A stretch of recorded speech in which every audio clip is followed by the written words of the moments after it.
A short time ago, the U.S. military carried out massive precision strikes on the three key nuclear facilities in the Iranian regime: Fordow, Natanz, and Isfahan.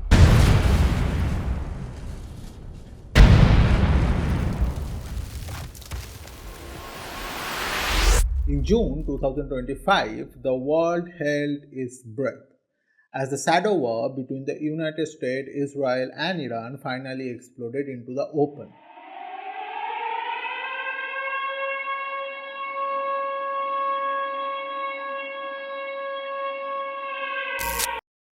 For 12 days, missile flew, bomb fell, and the headline told you a simple story. Israel felt that fury, copying a barrage of missiles in retaliation for yesterday's surprise attack. Tehran launched a wave of strikes, some of which pierced the Iron Dome, raining missiles on Tel Aviv and Jerusalem. A story of rogue nation lashing out and the Western forces acting to restore the power. But the story is a lie. It's a lie omission. The lie that ignores a 70 years history of violence, manipulation, and imperial ambition. What you saw on the news was not the start of the war. It was the predictable bloody outcomes of a crisis engineered not in Tehran but in Washington and London. Tonight we are not just going to show you what happened. We're just going to show you why. This is the story of the war you were not meant to see.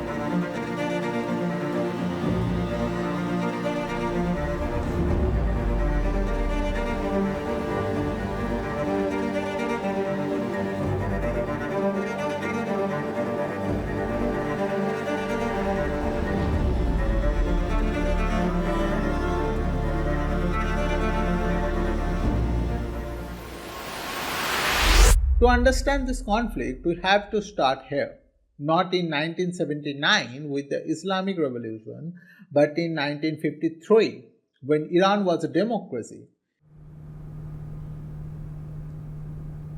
It had a popular democratically elected prime minister named Mohammad Mossadegh. Mohammad did something unforgivable. He decided that Iran's oil should belong to the people of Iran. He nationalized the Anglo-Iranian Oil Company or the Anglo-Persian Oil Company, which was hoarding his country's wealth.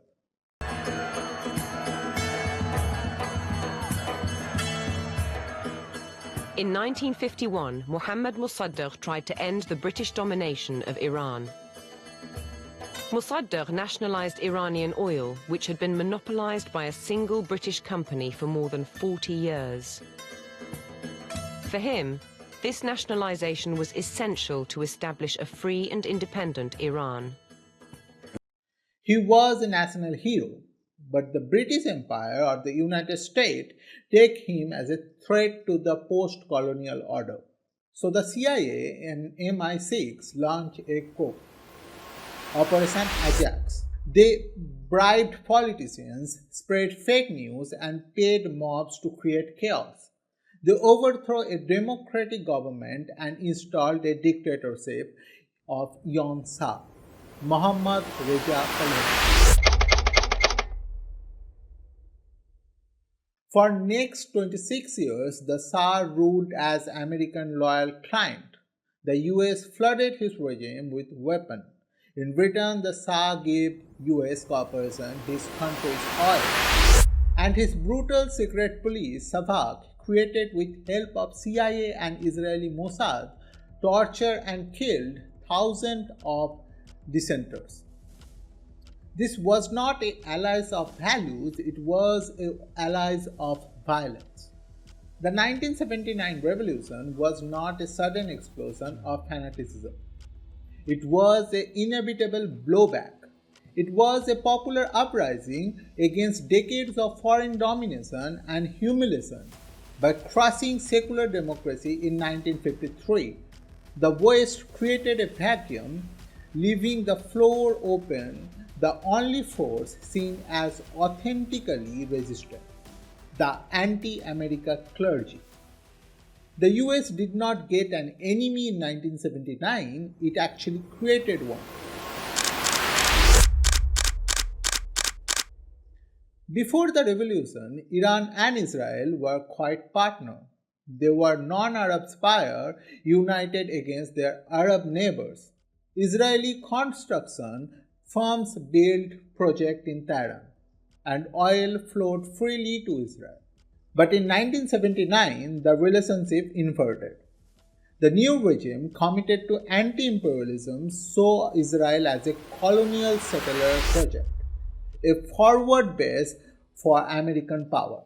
They branded it a little Satan. And that ideology, opposition, was turned into material support for groups resisting Israeli occupation. This is the start of the shadow war.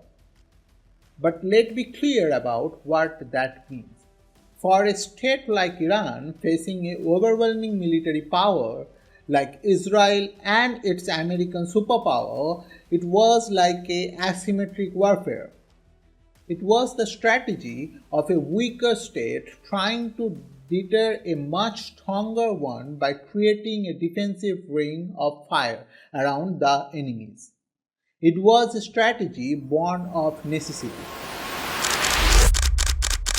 So if the shadow war is going on for decades, so what changed? Why did it explode into open conflict in 2025? Because that ring of fire, Iran's defensive shield, was systematically dismantled. It began with Israel's devastating war in Gaza, which crippled Hamas. It expanded into campaigns that neutralized Hezbollah in Lebanon, Iran's most powerful deterrent. Then the Assad regime in Syria collapsed, severing the land bridge Iran used to arm its ally. This was not coincidence, it was a strategy deception.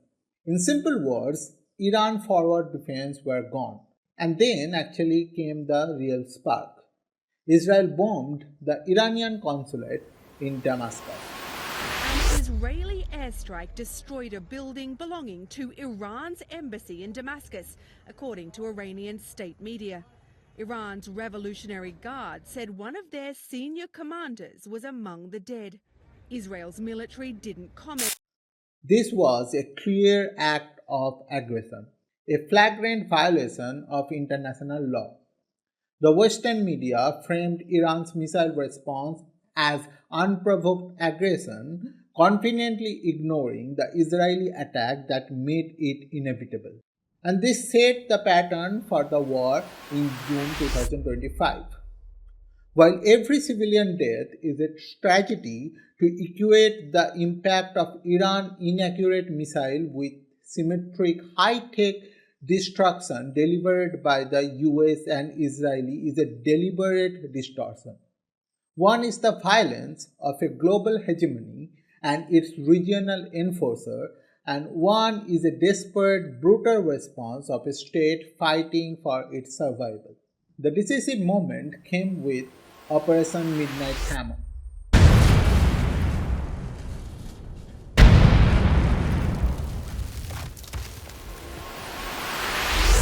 American B-2 stealth bomber flew halfway across the world to drop 30,000-pound bunker buster bombs in Iran's underground nuclear site. This was a chilling demonstration of American imperial power. It was not about non-proliferation, it was about asserting dominance and proving that no country in the region can challenge the US-Israeli order. The true cost of the war is not measured in destroyed military targets, it measured in human lives. Hundreds of civilians were killed in Iran, dozens were killed in Israel, millions were forced to flee their homes, and the economic shockback hit us all. Oil prices shot up, a burden borne not by CEO but by the working families around the world. And who profited? The military industry complex. For them, a state of permanent low-level conflict is not a failure, it's a business model. And what's the geopolitical fallout in this situation? The US has asserted its military dominance, but Iran's regime, though battered, has survived. And the lesson they have likely to learn, their conventional deterrence failed. Their only absolute guarantee against another attack is a functional nuclear weapon.